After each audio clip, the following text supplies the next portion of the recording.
And we're going to go live. Okay. All right. So hello, welcome.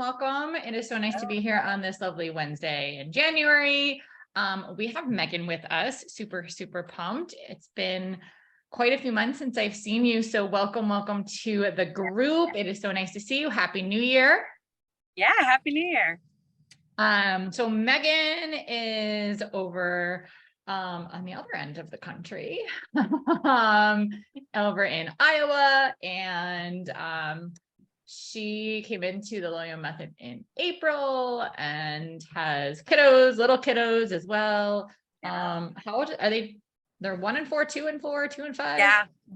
Almost 2 and almost 5. Yep. Almost 2, almost 5. So similar to mine, or Yep. two out of the 3.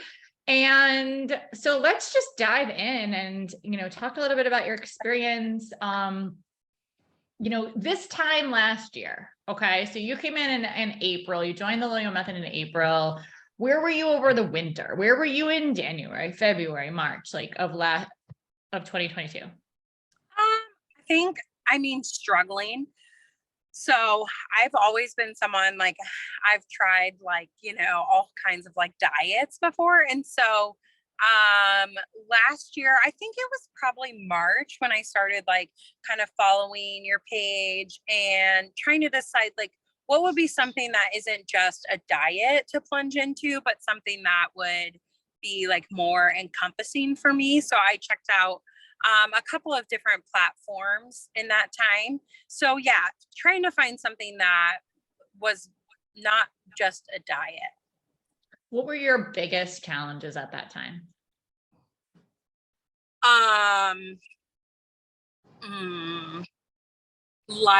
Overeating. That's always been one for me. If something's good, I eat. I eat it until I'm, full, very full. So I think that was hard. And then, what to eat, there's so much information out there, eat this, not that. No. And then the next person says the opposite. So I think trying to kind of figure out, what is the right thing to eat? And can I enjoy food? Can I eat things I enjoy the food, but still be healthy? Totally. So you looked at a bunch of different things, you said, and, wanting not a diet, because we know what happens when we are dieting and restricting, and all of the hormonal chaos, not to mention the weight loss, weight gain, yo-yo roller coaster ride. Yeah. How many times did you go on that ride? I don't know. Too many to count, the yo-yo of it, the restricting, not eating this, restricting that. And then when you finally can, it's overindulge in that, low carb, no carb, not no carb, but low carb. And then, oh my gosh, it's so good, carbs. And so I think, a lot of times, or I'm going to start this Monday, so I'll eat something that, I'm going to indulge this weekend or whatever, or following the plan Monday through Friday. And then on the weekend, everything goes out the window. Yeah. I did a video about that, treating every weekend like it's like a vacation. Oh, yeah. And the start over Monday mentality. You guys, if you're watching this in the replay, type #replay. If you're here live, feel free to pop any questions that you have, say hello in the comments. But let me know if you also, just like me and Meghan, went through the I'll start over Monday mentality. Holiday from Thanksgiving to Christmas, the whole, Halloween to New Year's, Yeah, all the way to New Year's. Yeah. So what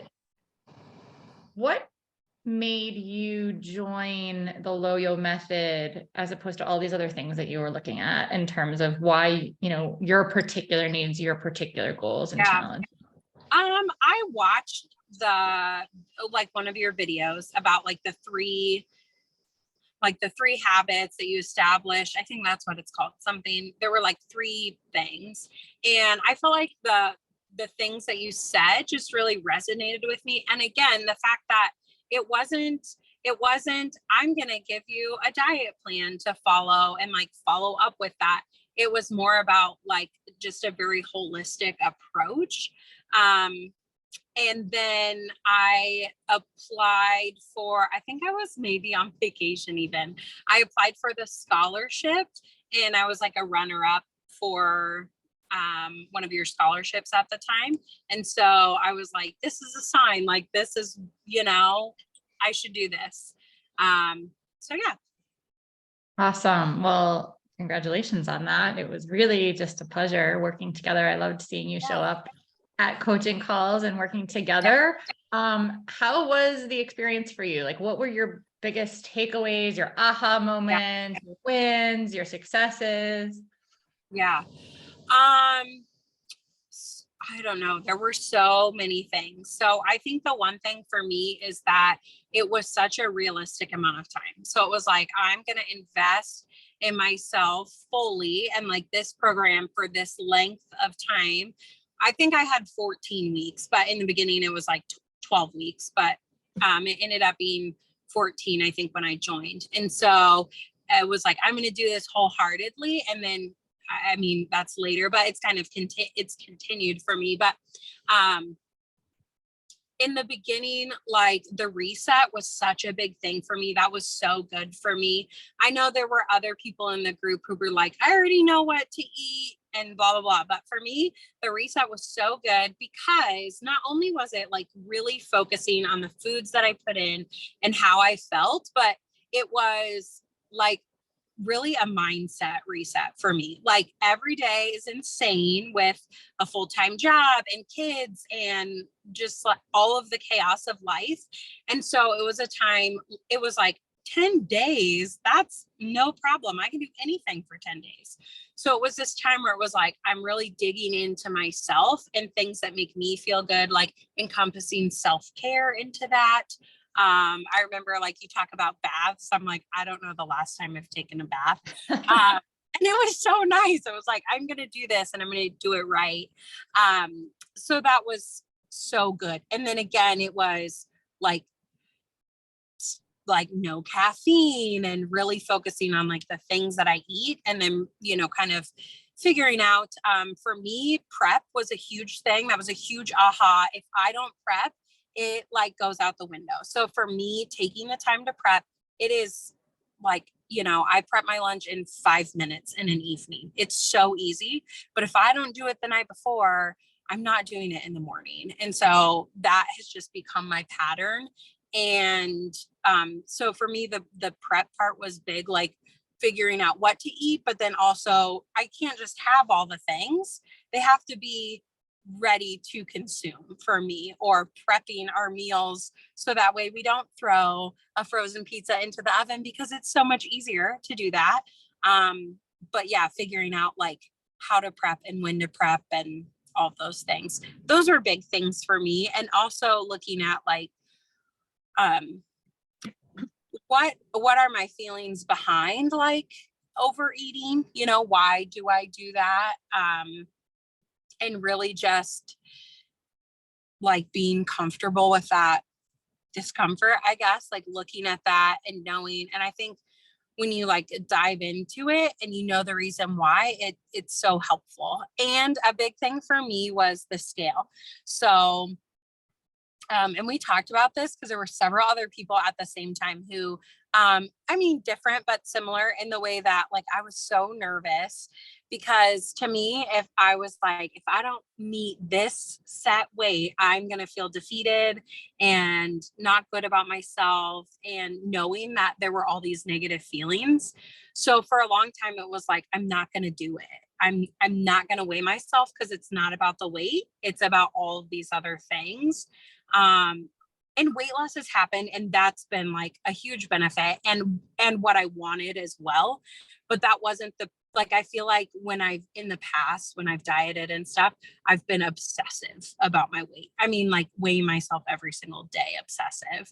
And then for me, if it's like not consistent, like one day it's like I gained a pound, then oh my gosh, it would be bad for me. And so I think not having that association, more of just like, this is a number. So this tells me one thing, one piece of information, but what do all of these other things tell me?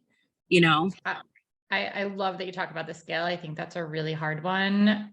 For me personally, it was a real hard one, right? That number wavers, it can fluctuate any given day as a female by a few pounds, depending upon the time of day, what you've last eaten, like, and that means absolutely nothing, but it can derail people and it can really set you off. And it did for me for the longest time too, Meghan. So you weren't alone in that situation. How is your relationship with the scale now? It's good. I don't pay too much attention to it. So the last time I weighed myself, I'm down 20 pounds from when I started. Yeah, so like a big accomplishment. I'm very proud. But again, it's just a part of things. And so, and I don't do the like, it's rare that myself. So a lot of times it's like because I went to the doctor and they weighed me and now I know that. I have a scale and once in a while I'll step on it just to see. But it doesn't derail me. Like it's just a number. It's just a number.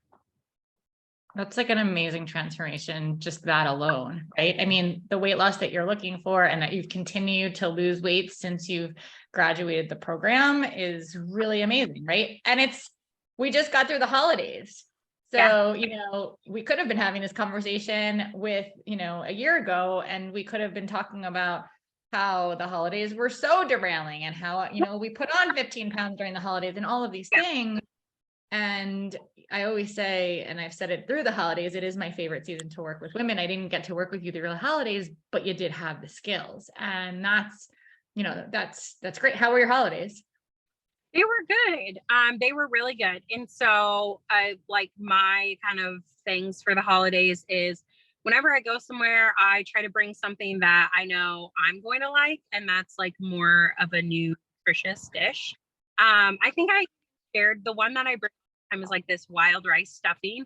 I've shared it in the group before. It's so good. And then usually I just choose like a leaner protein that's available. And I definitely I love sweets. I love to indulge too, but it's less. So it's like, I'm going to have this thing, but I'm going to have a small piece of it. And then I'm not going to feel bad about it because that's silly. Like I enjoyed it and it was good and that's okay. But also like, I'm not going to have 3 servings of it either, And a year ago, would that have been the same? No. Like I would have had more than 1 serving of it. And then the next day I would have been like, I can't believe I did that. Like you're a failure, Was that feeling, that guilty feeling, something that you struggled with before? Like, oh, you're a failure, you screwed up, like you ate too much. Yeah. And every once in a while, like those thoughts definitely creep back in. I mean, it's better than it was, but to say that it's like never happens, would not be true. But then I look at like all of the things that I have done and can do. And I think also giving myself like gratefulness for all of the things that I do every day, like all of the things that my body can do and that my mind can do and that I do as a mom and I do as a wife and I do as just a human. And I think just learning to shift to that gratefulness, that appreciation for all that I have. And like, I'm so blessed and I'm so lucky. And it doesn't mean there aren't hard days, but I think sometimes previously it was really easy to get into that funk repeatedly all day, day after day. And now it's a little bit less. So I remember, and here's the thing, it's why one of our pillars is all about imperfection, right? Taking imperfect action to overcome that all or nothing, that restrict or binge, that black, white, good, bad is, food is good or bad, or I'm completely perfect or I'm a failure. And there is no perfect. And I remember one of the things that you said that was so important for you when, you graduated the program was, you're finally feeling better about your own self-care. You're focusing on you, and you don't feel bad about it when you take time for yourself as a mom of 2 little young kids, working mom, busy mom, giving to everybody else. And you're able to refocus on yourself and feel better about yourself and come at it from a place of like positivity and gratitude and focusing on the things that you can do. And I remember you saying something like, I used to say, like everybody's judging me, or I'm overweight, or I'm this, or I'm that it was all like negative thoughts. And now you're able to shift to the gratitude, the positive, like, oh, it's a beautiful day. Oh, I'm going to go for a walk outside. Oh, like I feel really good about myself. Oh, I'm going to go take a bath, or, oh, I'm going to, I didn't care about the scale today, or whatever, like positive mindset shift it was, which helps so much in overcoming a lot of these mentalities. So kudos to you. I have 2 other questions. One is, what do you think was your biggest fear before committing to this program? Like not being successful, giving up. It's hard because I think at any time, like if I had done it in the holidays, it would be really hard. But I think any time is so busy. Like I was in summer, summer is a busy time. But I think we can always say that. Like I could look at it now and be like, oh, I have vacations coming up. It's a busy time. Oh, I have this. It's a busy time. Oh, fall is busy. And so I think my biggest fear was like not committing to myself, or failing or giving up. And there were times where I missed coaching. I was there most of the time, but there were days where I didn't allow in my schedule. And then it was like, tonight I'm going to watch it, because I owe that to myself. Yeah, you really did show up for yourself. And I credit you. You did the work. You showed up for you, and that's what it takes. You were ready to just let go of this yo-yo dieting pattern and actually implement the tools that needed to be implemented. So you committed to yourself. And I think that shows in all of these scale and non-scale victories that you've accomplished over the last, 10 plus, 10 months, not 9 months. I guess we're almost at 9 months. So that's amazing. What would you tell a woman who might be listening to your story and might be resonating with you, sort of have similar challenges or fears? What would you tell that person? Just, take the plunge, be ready to commit to yourself. And yeah, I think like just make a vow to yourself. I'm going to do this. And even week by week, like just like that, I'm going to do reset for 10 days. That's really not very long at all. It's not. I am going to go to a weekly coaching call for 12 weeks. That's 12 calls. Like that it really isn't that much. Because I think when you look at all of it, like it's easy to be overwhelmed. You're like, this is a lot of information. This is a lot of stuff. But then when you go through it piece by piece, it's really not, it's a 5-minute audio today. And it's a 5-minute audio tonight while I go for a walk, or I do a load of laundry, or whatever it is. So it's really manageable. But I think also saying like, I owe this, I owe this to myself. I owe this to my kids. Like, I want to be a better, and that's the thing, not just like I want to be thinner, but I want to be better for myself and for my family. Like, I want to be a better wife. I want to be a better mom. I want to be a better me. And if I invest in me, and then everyone else gets the benefit of that too. When I'm feeling better about the stress in my life, my kids feel it. My husband feels it, So I think that Awesome. is to invest in yourself.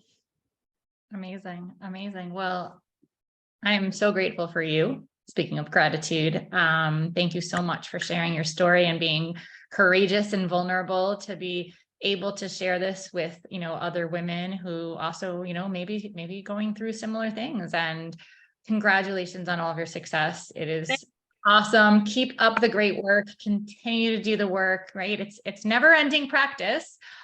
We keep doing the work and we keep getting better.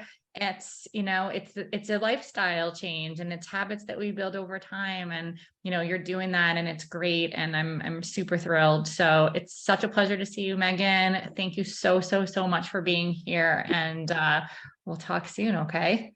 Hey, thank you. Take good care.